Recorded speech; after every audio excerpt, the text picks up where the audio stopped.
So hello everyone, welcome to this video. इस video में मैं कोई भी फालतू का ज्ञान या कोई भी ऐसी चीज नहीं करने वाला हूं जो आपको ऑलरेडी नहीं पता है। आपको सब पता है, आप बहुत स्मार्ट बच्चे हो। आप यहाँ आए हो आंसर राइटिंग करने, साथ में हम क्या करने वाले हैं टुगेदर, है ना। मैं अपने खुद के लिखे आंसर्स आपके साथ शेयर करूंगा और हम उसको साथ में बैठ के देखने वाले हैं कि कैसे लिखना है, क्या अप्रोच रहनी चाहिए, क्या नहीं करना है। दो आंसर्स डेली। कहते हैं 21 डेज तक कोई चीज करो तो उसकी हैबिट लग जाती है। मैंने भी ये बहुत, जो साइकोलॉजिकल ये टर्म है, बहुत सुना है। ये बहुत देख लेते हैं करके इस बार 21 डेज स्ट्रेट हम लिखेंगे। रोज आइएगा हमारे साथ, दो आंसर्स डेली, ओके, जो करेंटली रेलेवेंट होंगे, आपके सिलेबस से बहुत ज्यादा रेलेवेंट होंगे। ओके, स्टार्ट करते हैं बिना किसी डिले के। आज है day 1 of the two answers daily writing competition, या फिर कहूं चैलेंज। ओके, ठीक है, चलिए देखते हैं। पहला क्वेश्चन जो है वो है, everything is not green about the green energy, comment. Okay, ये 10 मार्क्स का क्वेश्चन रहेगा। आंसर हम देखेंगे। आप अपने भी आंसर लिख के हमारे साथ शेयर कर सकते हैं। हमने अपनी ईमेल आईडी डिस्क्रिप्शन में डाल दी है, आप उसको शेयर करिए और आपको जल्द से जल्द उसका इवेल्युएशन पर्सनली एक्सपीरियंस मेंटोर्स के साथ करके दिया जाएगा। ओके, ठीक है। अगला है, recent legislative reforms, though aimed at institutionalizing the functioning of the Election Commission of India, have raised serious concerns about its autonomy and credibility. Relevance है, करंट अफेयर का रेलेवेंस है, और इसको हमने कोशिश करी है लिंक करने की स्टैटिक के पोर्शन के साथ। ओके, ठीक है, इलेक्शन कमीशन ऑफ इंडिया के साथ। देखिए, in the light of this statement, examine the key challenges facing the Election Commission of India. अब मैं पहले इस क्वेश्चन को जरा रोकता हूं, इस क्वेश्चन में पहले बात करता हूं। देखिए, how to approach the question, सबसे इंपॉर्टेंट यही है, क्वेश्चन कैसे पढ़ना है। अगर ये जान लिया तो आधा खेल वहीं पे हो जाएगा। देखिए, रिसेंट लेजिस्लेटिव रिफॉर्म, अब अगर बच्चा होगा तो जो कम स्कोर करेगा, जो एवरेज या बिलो एवरेज स्कोर करेगा, वो केवल देगा examine the key challenges facing the election Commission of India. देखेगा भाई चैलेंजेस पूछ रहा है, लिखकर चैलेंजेस आ जाएगा, हो गया उसका काम। नहीं, ये सिलेक्शन नहीं दिलाएगा। क्वेश्चन ध्यान से सुनिए। Recent legislative reforms, though aimed at institutionalizing the functioning of Election Commission of India, तो हमें एक फेयर आइडिया देना पड़ेगा about the recent legislative reforms, क्योंकि उसने क्वेश्चन में मेंशन करा है। Okay, okay, have raise serious concern about it autonomy and credibility. तो ये चीज तो कहां कवर होगी, वहीं कवर होगी जब हम चैलेंजेस बताएंगे। अब याद रखना, इसने बोला है in the light of this statement examine the key challenges facing the ECI. तो आपको जो इस चीज से रिलेटेड चैलेंज आ रहा है बेटा, वो तो बताना ही बताना है। लेकिन अगर इसके अलावा कोई स्टैटिक पोर्शन में चेंजेस, माफ करना, चैलेंजेस हैं, तो वो भी कवर करने हैं। ये आपके कंटेंट को डाइवर्सिफाई करेगा और आपके आंसर को भीड़ से अलग करेगा। ठीक है, और मैं एक बात हर बच्चे को जरूर बताता हूं कि भाई, वे फॉरवर्ड, वे फॉरवर्ड लिखने की आदत डालो, है ना। ठीक है, खासकर उन क्वेश्चंस में जहां पे चैलेंजेस या की इश्यूज पूछे हो उसने। ठीक है, क्लियर। चलिए, अब ये है जो everything is not green about the green energy comment, क्या समझ में आ रहा है इसमें कि भाई ग्रीन एनर्जी के साथ इतने उसके बेनिफिट्स हैं जो हम देखते आ रहे हैं, इनन्यूमरेबल बेनिफिट्स, कुछ तो चैलेंजेस भी हैं। ओके, कुछ तो चैलेंजेस भी हैं। ठीक, अब क्या है वो देखते हैं और उनको लिस्ट डाउन करते हैं। ओके, चलो देखो, everything is not green with green energy comment. देखिए, इंट्रो सबसे बेटा इंपॉर्टेंट जो चीज होती है, हर बच्चों को बोलूंगा उसको अपना इंट्रो एंड अपना कंक्लूजन, ये दोनों ही पायनियर करने हैं। इन दोनों को सबसे पहले क्या करना है, चैंपियन करना है। बेस्ट इंट्रो क्या होता है, कई बच्चे पूछते हैं, मैं आपको बताता हूँ बेस्ट इंट्रो क्या होता है। For a 10 mark question, anything between 2 to 4 lines, okay, anything between 2 to 4 lines, ठीक। and for a 15 marker anything between 3 to 5 lines, ठीक है।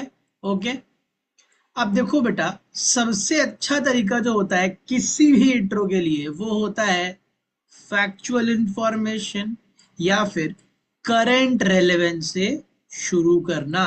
ओके, करंट रेलेवेंस से शुरू करना।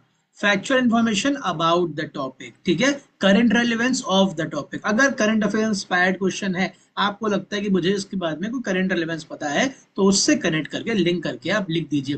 बेस्ट इंट्रो है, बेस्ट अप्रोच है, ठीक है। दोनों आंसर में भी हम देखेंगे। इंट्रो देखिए। As per the recent data by the Ministry of New and Renewable Energy, India's total installed renewable energy capacity has surpassed 200 gigawatts, reaching about 220 as of March 2025. अब मुझे ये डेटा याद था, मुझे पता था कि ये हुआ है, अभी करंट में रिपोर्ट आई थी, करंट में डेटा था। मैंने करंट रेलेवेंस को, माफ करना, मैंने करंट रेलेवेंस को हाईलाइट करते हुए डेटा भी ऐड कर दिया, फैक्चुअल भी हो गया, करंट रेलेवेंट भी हो गया, और ग्रीन एनर्जी के बारे में मैंने एक जिस्ट और एक इंट्रो दे दिया। ओके, ठीक। अब देखो, इसकी जरूरत यहाँ नहीं थी, इसकी जरूरत यहाँ नहीं थी, बट मुझे अपने आंसर को भीड़ से अलग करना है without wasting my time and without compromising on word limit. Okay, तो मैंने क्या करा, क्विकली इन्फोग्राफिक्स के फॉर्म में मुझे जो जो पता था मैंने सब लिख दिया। अब ये ना होने से क्वेश्चन गलत नहीं होता, पर ये होने से मुझे आधा नंबर एक्स्ट्रा मिल जाएगा, ठीक है। Given all the benefits of RE, the challenges involve can not be ignored, ठीक है। मैं डायरेक्टली यहाँ पे चैलेंजेस की हेडिंग भी लिख सकता था, लेकिन क्वेश्चन इस वे में पूछा गया, everything is not green with green energy, तो हमें ये लिखना पड़ा, ठीक है। आप इसको स्किप भी कर सकते हो। ओके, देखो, अब देखो, लार्ज RE, जो मैं RE लिख रहा हूँ ना, हमेशा एब्रीविएशन, जैसे कि बहुत कॉमन एब्रीविएशन जैसे PM, CM, ये तो आप यूज कर सकते हो। एक बार कोई UNHRC है ना, कुछ भी जो बहुत ही जेनरिक माफ करना, जो बहुत ही स्पेसिफिक फेमस एब्रीविएशन हो, तो आप यूज कर सकते हो। बट अगर ऐसे एब्रीविएशन आपको यूज करने हैं, मेरे पेन, हाँ, RE, देखो यहाँ मैंने मेंशन कर दिया है, एक बार मेंशन जरूर करना, उसके बाद ही उसको यूज करना, ठीक है। अब देखो क्या बोल रहा है, large renewable energy projects require large scale land acquisition, deprivation of local community from traditional resources etc. ये है एक बड़ा चैलेंज, मैंने लिख दिया। आगे, some of the projects involve threat to wildlife and local vegetation. Example, जहां बॉडी में स्कोप लगे वहां सब्सटेंशिएट करो, इधर with any fact, any data और एनी एग्जाम्पल। मुझे स्कोप मिला, आप जरूरी नहीं आपको हर चीज का एग्जाम्पल याद रहे, ह्यूमन हो, ठीक है। मुझे नहीं याद आया इसका एग्जाम्पल, मैंने नहीं लिखा, बट आप अगर 4 पॉइंट लिख रहे हो तो 2 में तो आपका एग्जाम्पल होना चाहिए, कोशिश करो 3 में हो, 4 में हो तो फिर तो क्या ही बात है, ठीक है। यहां मुझे एग्जाम्पल याद आया अभी रिसेंट, और वहीं से क्वेश्चन इंस्पायर्ड भी है ये। रिसेंटली जो सुप्रीम कोर्ट का डिसीजन आया था ग्रेट इंडियन बस्टर्ड को लेकर, राजस्थान में जो लाइंस, पावर लाइंस पास कर रही थी, उसको हटाने का पहले आया था कि उसको बिल्कुल हटा दो, फिर उसको रिविजिट करा अभी रिसेंटली, और एक कमिटी, एक्सपर्ट कमिटी बनाने को बोली है जो कि इसको स्टडी करेगी, ठीक है। तभी ये आया निकल के, ठीक। अब देखो, वहीं से एग्जांपल ले लो, जो वही वाला प्रोजेक्ट था जो आपके ग्रेट इंडियन बस्टर्ड्स को हर्ट कर रही थी, जो पावर ग्रिड, वो रिन्यूएबल एनर्जी प्रोजेक्ट से ही थी, है ना। अब देखो, अगर आपने असेसमेंट ठीक से करा होता, ठीक है, कि कुछ प्रोजेक्ट्स हैं जो कि ग्रेट इंडियन बस्टर्ड की लाइफस्टाइल को, उनकी हैबिटेट को हर्ट करेंगे, तो आप उन पावर ग्रिड्स को कहीं और स्टेशन कर पाते, या फिर कहीं और से उसको लिंक कर पाते, कहीं और से निकालते। वो सही से नहीं हुआ, तो यहाँ पे मैंने एक पॉइंट मुझे मिल गया लिखने को, क्या, some of the projects involve threat to wildlife and local vegetation. Example दे दिया, power grid lines affected the population of great Indian bustards in Rajasthan. समझ गए? ओके, आप देखिए, ambiguities, I'm sorry, I think this will go away automatically. Okay, ambiguities related to, भाई अब जाइए तो हम, हाँ, ambiguities related to disposal of kits used in renewable energy installation। अभी भी इंस्टॉलेशन के टाइम जो किट्स यूज होती है, या फिर एक तरीके से आप किट्स इंस्टॉलेशन के ही टाइम नहीं, सोलर पैनल्स की अपनी एक लाइफ होती है, ठीक है, उसके बाद उनका किस तरीके से हमें रिसाइकिल करना है, किस तरीके से रीयूज करना है, ये अभी क्लैरिटी हमको नहीं है, बिकॉज रिन्यूएबल एनर्जी जितनी भी टेक्नोलॉजी है ये भी न्यू है। ओके, हम इसके अभी अप फ्रंट पे ही काम कर रहे हैं, बैक एंड पे काम नहीं हो रहा है। लाइफ साइकिल जब एंड हो जाएगी तब क्या होगा नहीं पता।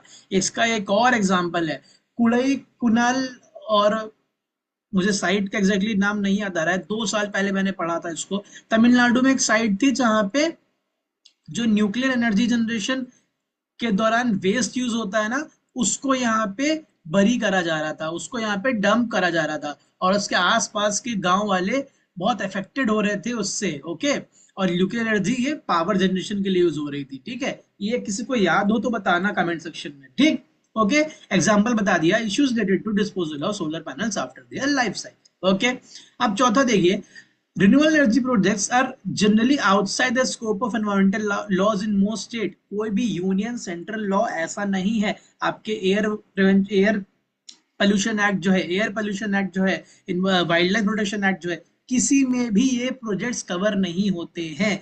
कुछ कुछ स्टेट्स के अपने स्पेसिफिक लॉज हैं जहां पे कवर करा जाता है, वरना मोटा मोटा ये यूनियन लॉज के किसी भी ऐसे जो हमारे एनवायरमेंट से रिलेटेड लॉज हैं उनमें इनका प्रोटेक्शन या फिर उनकी बात नहीं होती है। ठीक है, इन प्रोजेक्ट्स को लेके इन्वायरमेंटल इम्पैक्ट असेसमेंट भी नहीं होता है।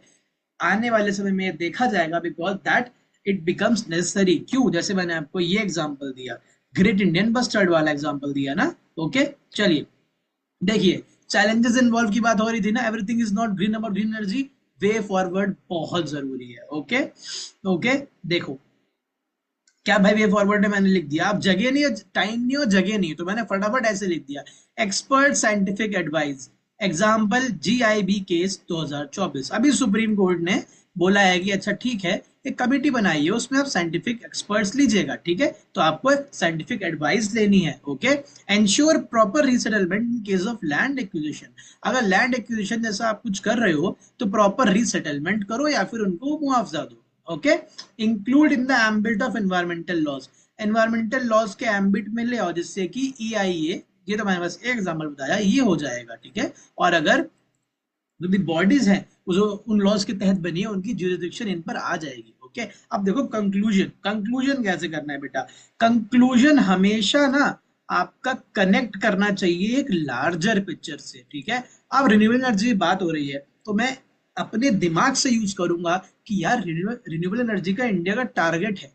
अगर हम उससे लिंक करके कर दे तो एग्जामिनर समझ जाएगा कि यार कि ये एस्पिरेंट जो है ये इंडिया के ओवरऑल लॉन्गर लार्जर विजन को कनेक्ट कर पा रहा है क्वेश्चन से। देखो कैसे, even though India streams towards the goal of 500 gigawatts renewable energy capacity by 2030, ये इंडिया का गोल है, मैंने गोल ही मेंशन कर दिया, फैक्ट आ गया मेरे क्वेश्चन में।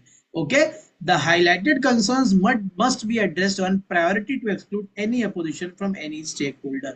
समझे आप कैसे मैंने इन प्रॉब्लम्स को इंडिया के ओवरऑल गोल से लिंक कर दिया? Okay, clear. मैं हर बात एक कहता हूं एस्पिरेंट से, अपने स्टूडेंट से, कि देखो भाई, आप जब आंसर राइटिंग शुरू करो ना तो आपको नॉलेज के पीछे जरा स्टार्टिंग में नहीं भागना है, आप देख देख के लिखो, कोई इशू नहीं है स्टार्टिंग में। ओके, सबसे पहले आपका स्ट्रक्चर आपके माइंड में फिट होना चाहिए। मेरा पेन उठता है, 2 3 4 लाइनें होती है इंट्रो की, और मेरा पेन अपने आप को ऊपर उठाने लगता है। क्यों? 2 3 4 लाइन का इंट्रो, बॉडी पॉइंट्स में, सब पॉइंट्स में एग्जांपल सब्सटेंशिएट करते हुए, हेडिंग को अंडरलाइन करना, इंपॉर्टेंट वर्ड्स को अंडरलाइन करना, इनफैक्ट हेडिंग को बॉक्स में डालना, वे फॉरवर्ड, इंफोग्राफिक्स अपने आप क्लिक करता है कहाँ यूज करना है, अपने आप पेन रुक जाता है वर्ड लिमिट पे, कंक्लूजन अपने आप, मतलब समझ रहे हो, ऑटो पायलट मोड पे स्ट्रक्चर दिमाग में छप जाए, आपका ब्रेन हैंड कोऑर्डिनेशन इतना तगड़ा हो जाए कि आपको फिर स्ट्रक्चर नहीं सोचना पड़ेगा कि कहाँ इंफोग्राफिक्स यूज करना है कहाँ नहीं करना है। बेटा ऐसे स्टेज पे आंसर राइटिंग लानी है कि ये चीज तो ऑटो पायलट हो जाए, फिर नॉलेज पे काम करेंगे। तो स्टार्टिंग में लिखो तो देख देख के लिखो, कोई इशू नहीं है। ठीक है, ओके, ठीक है, समझ गए। चलो, हाँ, अगला क्वेश्चन था कि भाई जो रिसेंट लेजिस्लेटिव रिफॉर्म्स हैं उन्होंने एम तो करा था इलेक्शन कमीशन ऑफ इंडिया को बढ़िया करने के लिए, लेकिन अभी चैलेंजेस हैं। तो मैंने अपने इंट्रो के लिए पहले पार्ट को एड्रेस करते हुए बेहतरीन तरीके से क्या लिख दिया, following the Supreme Court's Anoop Baranwal judgment the parliament pass this act introducing key changes in Election Commission of India. देखा, फैक्चुअल भी हो गया, रिसेंट लेजिस्लेटिव रिफॉर्म्स क्वेश्चन में उसने खुद मेंशन करा था, उसको भी एड्रेस कर लिया, और साथ ही साथ एक करंट रेलेवेंट इंट्रो हो गया, करंट अफेयर्स रेलेवेंट इंट्रो हो गया। समझे आप? समझे? ठीक है, अब देखो क्या है, रिसेंट चेंजेस तो बताने पड़ेंगे। ठीक है, मैंने क्या करा इसके लिए, ये फॉर्म यूज करा समय बचाने के लिए। क्या चेंजेस है भाई? अब कहोगे सर लिखा तो आपने इतना ही, आप अच्छा पॉइंट्स पे लिख देते। बेटा पॉइंट्स पे लिखता तो कम से कम आधा पेज लगता। ओके, फिर ये चैलेंजेस वाला जो है, जो नए पेज से शुरू करना पड़ता, इस लेवल पे सोचना है जाके। ठीक है, चेंजेस बताए, क्या चेंजेस हुए हैं भाई? Chief election commissioner of selection committee के आधार पे रिकमेंडेशन पे प्रेसिडेंट अपॉइंट करेगा, पहले एग्जीक्यूटिव का डायरेक्ट रिकमेंडेशन होता था। ठीक, सिलेक्शन कमेटी में कौन कौन रहेगा? पीएम रहेंगे, लीडर ऑफ अपोजिशन रहेंगे। अब मैंने एक बार एलओपी लिख लिया, अब मैं पूरे क्वेश्चन में एलओपी यूज करता जाऊंगा, नहीं लिखा होता तो दिक्कत होती। ठीक है, एंड अ यूनियन मिनिस्टर। फिर a search committee will recommend 5 names to the election committee. ठीक है, और भी थे, जैसे कि सेक्रेटरी रैंक का बंदा ही सीईसी बनेगा, मैं उसको इंक्लूड नहीं कर पाया बिकॉज कुछ तो आपको छोड़ना पड़ेगा, मैंने उसको आगे इंक्लूड करा है। ओके, और इस पे मैं इंक्लूड करा है कि मालूम चल जाए कि वो भी रिसेंट चेंजेस में ही हुआ था। Okay, challenges face by ECI, अब एक एक करके मैं चैलेंज लिखूंगा। देखो सबसे बड़ा चैलेंज क्या है कि यूनियन एग्जीक्यूटिव का डोमिनेंस या इन्फ्लुएंस, शॉर्ट में लिखना है, पूरा स्टेटमेंट नहीं लिखना है। ठीक है, शॉर्ट में लिखना है, एग्जामिनर को पता है, क्रिस्प लैंग्वेज होनी चाहिए। Selection committee includes 2 members from union government. Okay, link कर पा रहे हो? बिल्कुल दिख रहा है कि हाँ यूनियन एग्जीक्यूटिव का डोमिनेंस है। ठीक है, सुप्रीम कोर्ट, एससी क्यों लिख पा रहा हूं? क्योंकि यहाँ पे देखो मैंने लिख दिया था SC. SC suggested inclusion of chief justice of India in the committee, role of LOP becomes negligible. मतलब अगर 2 मेंबर्स हैं, मैंने ऊपर बताया हुआ है कि 3 कौन कौन है, ठीक है, उसमें से अगर 2 यूनियन गवर्नमेंट के ही हैं तो फिर एलओपी का रोल जो क्या है वो नेग्लिजिबल हो जाता है, उसकी इंपॉर्टेंस ही नहीं है। 2 का डिसीजन होगा, हो जाएगा डिसीजन, है ना।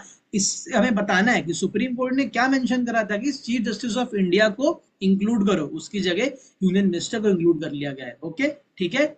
अब देखिए लूपहोल जो एक्ट में वो बता दो।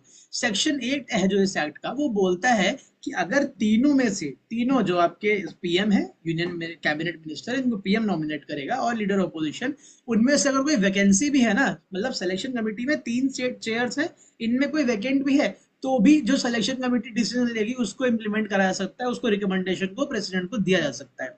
Clearly this is done to incoming future leader of opposition रहे ना रहे उस सीट को बाईपास करने के लिए। पिछले 2 बार से नहीं था, है ना, इस बार है। ठीक है, हु नोस कल को ना हो गया, फिर अगर वो एब्सेंट है लीडर ऑफ अपोजिशन किसी भी वजह से, मान लो छुट्टी पर है, बीमार है, या for God God knows disqualified है, कुछ भी है, तो उस समय के लिए केवल 2 यूनियन कैबिनेट मिनिस्टर और पीएम डिसीजन ले लेंगे। ठीक है, दिस इज प्रॉब्लमेटिक। ओके, ठीक है, it process threat to the inclusion of LOP in future. फिर एलओपी गायब रहेगा तो अपोजिशन से किसी और इंसान को इंक्लूड करने का इसमें कोई प्रावधान नहीं है। Okay, this is problematic.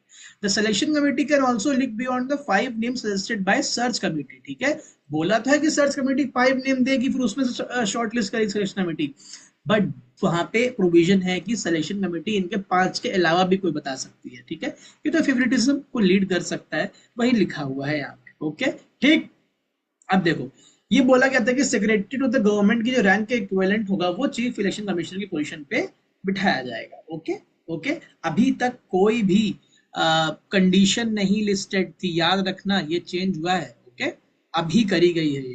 ठीक है, तो ये क्या है, कैबिनेट सेक्रेटरी है वो मिनिस्टर ऑफ स्टेट की रैंक से भी हायरार्किकल ऑर्डर में टेबल ऑफ प्रेसिडेंस में नीचे आता है। ठीक है, तो ये एक्सपर्ट्स बोल रहे हैं कि यार सब अ पर्सन जो सेक्रेटरी रैंक मतलब मिनिस्टर ऑफ स्टेट से भी नीचे आता है हायरार्की में, उसको आप कैसे एम्पावर कर पाओगे इन मेंबर ऑफ पार्लियामेंट, इन मिनिस्टर्स के खिलाफ डिसीजंस लेने के लिए, एक्शंस लेने के लिए। मतलब it would be a weaker body, है ना, इन स्पिरिट। ओके, ठीक है, चलिए यही लिखा है यहाँ पे। ठीक है, अब अदर कंसर्न्स भी मेंशन करनी है, तो रिसेंट वाले हो गए। देखो एक्सपेंडिचर जो होता है इलेक्शन कमीशन ऑफ इंडिया का, वो चार्ज नहीं होता कंसोलिडेटेड फंड ऑफ इंडिया पे, चार्ज और मेड पता है ना, सब्जेक्ट टू वोट जो मेड होता है, charge subject to, not subject to voting, only discussion. ठीक है, चार्ज नहीं होता है, तो फाइनेंशियल कंस्ट्रेंट्स हैं। ओके, ईसीआई के पास कोई अपना डेडिकेटेड सेक्रेटेरिएट नहीं है, ये भी एक बहुत बड़ा ड्रॉबैक है। होगा यहाँ पे कंसर्न्स। अब क्या है, वे फॉरवर्ड। ठीक है, मेक द एक सेकेंड, ओके, देखो क्या ऐसा सुनो तो उनको फाइनेंशियल सिक्योरिटी दे दो। Make the expenditure of ECI charge on consolidated fund of India not subject to voting. Okay, include CJI और any judicial officer in the selection committee to ensure power of balance. फिर क्या होगा, government से एक हो जाएगा इंसान, opposition से हो जाएगा, और जुडिशरी से हो जाएगा। ओके, कंसेंसस डिसीजन आएंगे, यूनियन गवर्नमेंट की बायस नहीं रहेगी। ठीक है, वे फॉरवर्ड जरूर देना है, चैलेंज में बताया मैंने। Make provisions related to other members in selection committee if seat of LOP is vacant. बिल्कुल ठीक है ना, लीडर ऑफ अपोजिशन आपका अगर सीट जो ऑफिशियल लीडर ऑफ अपोजिशन है वो वेकेंट है, तो आप अपोजिशन से किसी अदर मेंबर्स के आने की एक क्या नाम है प्रावधान डालिए कि LOP will be replace by the leader of the single majority party, है ना, या फिर the leader nominated by the largest party in opposition, etc., etc. Any provision you can make. Okay.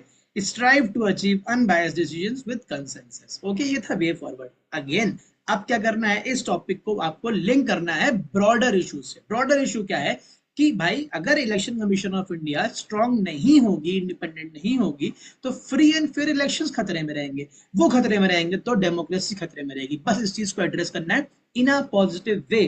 Okay, ये नहीं बोलना है अगर ये होगा तो फ्री एंड इलेक्शंस नहीं होगा तो डेमोक्रेसी नहीं होगी ना. इसको बस बात को घुमा के बोलना है कि इलेक्शन कमीशन ऑफ इंडिया की इफेक्टिवनेस इसलिए जरूरी है क्योंकि उसलिए फ्री एंड फेयर इलेक्शंस वो करा पाएगा तो हमारा डेमोक्रेसी हेल्दी रहेगी.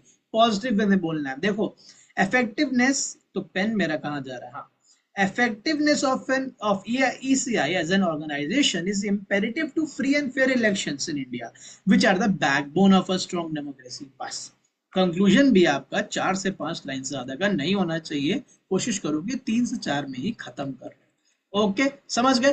फटाफट 2 क्वेश्चन किए, कोई स्ट्रेस नहीं है. क्वेश्चन लिख के आप भेजो, हम इवेल्युएट करके आपको वापस भेजेंगे, सजेशंस देंगे. हमारा जो व्हाट्सएप नंबर है, हमारा जो ईमेल है, सब मेंशन्ड है नीचे. आप कहीं भी अपने आंसर भेज सकते हो. हाँ, बस पीडीएफ बना के भेजना. ओके, फोटोज करके मत भेज देना. ठीक है, अपना नाम जरूर लिखना.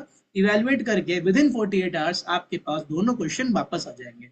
रोज हम मिलेंगे, 21 डेज तक इसको करते हैं. ऐसे ही करंट से रिलेटेड जो कि स्टैटिक से लिंक हो, ऐसे क्वेश्चंस मैं आपके लेके आता रहूंगा. ठीक है, ओके, इसको छोड़ देते हैं, है ना. चलें, ऑल वेल. ठीक है भाई.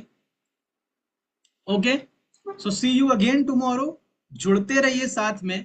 ओके, कोई भी दिक्कत नहीं है. ठीक है, चलिए, thank you so much for joining. I hope this was helpful. Okay, thank you.